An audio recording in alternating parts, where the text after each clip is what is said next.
Um desafio grande que a gente tem quando a gente implanta o sistema equibilingue na escola às vezes a gente tem um diretor, um coordenador que pergunta, mas como as crianças vão entender, né? O professor falando inglês, tendo uma aula de matemática, de ciências, com um projeto sobre formigas. Como ele vai entender aquilo ali? O professor vai traduzir em sala de aula quando o aluno não entende?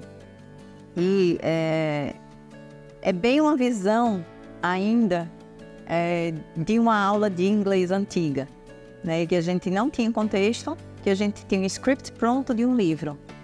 A gente trabalha com um conteúdo e com um comprehensible input, que é um conteúdo que é compreensível para aquele aluno, que ele tem alcance, que ele consegue compreender e, a partir dali, fazer uma construção de língua, um desenvolvimento de uma língua. E ela desenvolve a partir do momento que é significativa para o aluno. Então, por que o nosso professor precisa falar 100% do tempo em inglês com o nosso aluno? Tanto em sala de aula como fora. E isso é importantíssimo, porque a gente ali também, em sala, constrói um relacionamento. Quando a gente constrói um relacionamento professor-aluno, é importante que a língua de afeto, a língua de acolhida, a língua de trabalhar e desenvolver aquele aluno, seja o inglês. Vai ser a língua de comunicação que permeia ali aquele ambiente. É uma construção de um ambiente em inglês, onde a gente vai trabalhar muitas outras habilidades, né? Então, muitas vezes os pais, né? Às vezes o diretor diz, mas tem que traduzir, ele não está entendendo, ele vai chorar. Às vezes tem choro, não é? Às vezes tem um aluno de 11, 12 anos, que está chegando agora na escola, e às vezes já tem uma turma que já é fluente. Então, às vezes ele vai ter um pouquinho de dificuldade no começo, mas eu acho que é uma dificuldade de como a gente faz ginástica, sabe? Quando a gente vai a primeira vez, a primeira semana, dói um pouquinho. Mas depois a gente passa a acostumar, passa a ser um hábito aquilo, né? E passa a ser prazeroso, que tem que ser prazeroso em sala de aula. O aluno precisa estar motivado, ele precisa estar engajado.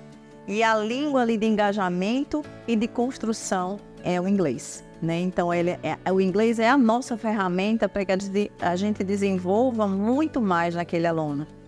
E não precisa ficar preocupado, nem pai, nem mãe, nem diretor, nem coordenador, porque a gente vai acompanhar muito de perto. E caso a gente tenha algum aluninho chorando, a gente vai conversar com ele, vai acalmar, vai acolher, né? E isso é normal, acontece muito nos primeiros dias de aula, mas depois eles se habituam e já começam a produzir, já começam um processo de construção dessa língua, né, dessa língua adicional.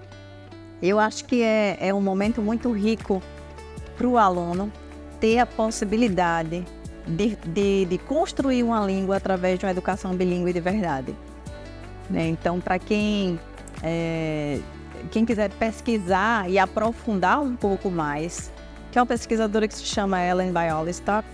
Ela é canadense, neurocientista, né, psicóloga também. E ela trabalhou muitos anos nessa pesquisa de alunos monolíngues e bilíngues. E conseguiu perceber isso quando escaneou os cérebros das crianças. Então, é muito diferente a possibilidade e a capacidade que essa criança tem. O que a gente não pode, como educador, é subestimar a capacidade deles. Né? A gente tem resultados aí com alunos de 3, 4, 5 anos. A gente tem aluno, inclusive aluno autista, que nunca nem falou português e a primeira língua passou a ser o inglês. Então, a gente tem realmente que acreditar nesse potencial, que a gente sabe que tem aí um